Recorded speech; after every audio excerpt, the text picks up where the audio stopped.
Overall situation, एक जानिब हम देख रहे हैं कि सफारती महाज पाकिस्तान के लिए कितना वार्म वेलकम कर रहा है, हर जगह पे हम देख रहे हैं कि पाकिस्तान का नाम रोशन होता नज़र आ रहा है। लेकिन दूसरी जानिब अगर हम सियासत की बात कर लें तो वही सारा कुछ अब भी है जो 2 साल से चलता हुआ आ रहा है। सियासी इस्तेहकाम नज़र नहीं आ रहा। आने वाले दिनों में किस तरह से फिर हम इसको क्लेम कर सकेंगे कि जो कुछ भी सफारती महाज पर हो रहा है वो बहुत अच्छा हो रहा है, क्योंकि मुल्क का जो अपना हाल है वो किसी से ढका छुपा नहीं है। 78 साल तारीख में ये पहला मौका है जहां ईरान और सऊदी अरब दोनों के साथ हमारी दोस्ती है।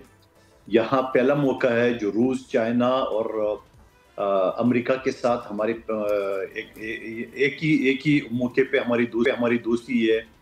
तो इससे ज़्यादा कामयाब सफारती क्या हो सकती है ताल्लुकात। और फिर दूसरी बात ये कि हमारा वास्ता जो है ना दुश्मन मुल्क हिंदुस्तान के साथ है, जिसको हम धूल चटा चुके हैं।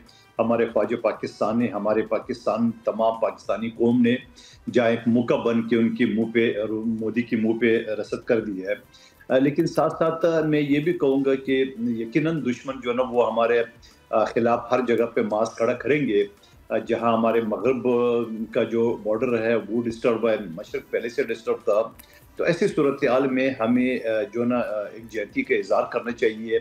लेकिन मैं कहूँगा कौन लोग हैं जो इतना शरारत करके, यानी दुनिया का वाहिद सुपर पावर अमेरिका, और वो कहते हैं ग्रेट फील्ड मार्शल, वो कहते हैं ग्रेट फाइटर, और हम उसी ग्रेट फाइटर के खिलाफ बरतानिया की सरजमीन पे उनको कत्ल की धमकियाँ दे रहे हैं।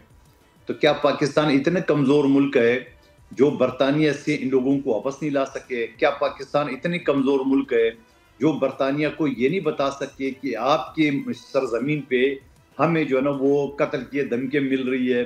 तो मैं समझ रहा हूँ पाकिस्तान के लिए कड़ा इम्तिहान है वजारत खारजा के लिए कि या तो बरतानिया से ताल्लुकात ख़त्म कर दें, और या जाके इन मुलजिमान जो पाकिस्तान के खिलाफ जो ना बरतानिया का सरजमीन इस्तेमाल करें। हमारे अफगानिस्तान के साथ किस बात की लड़ाई है?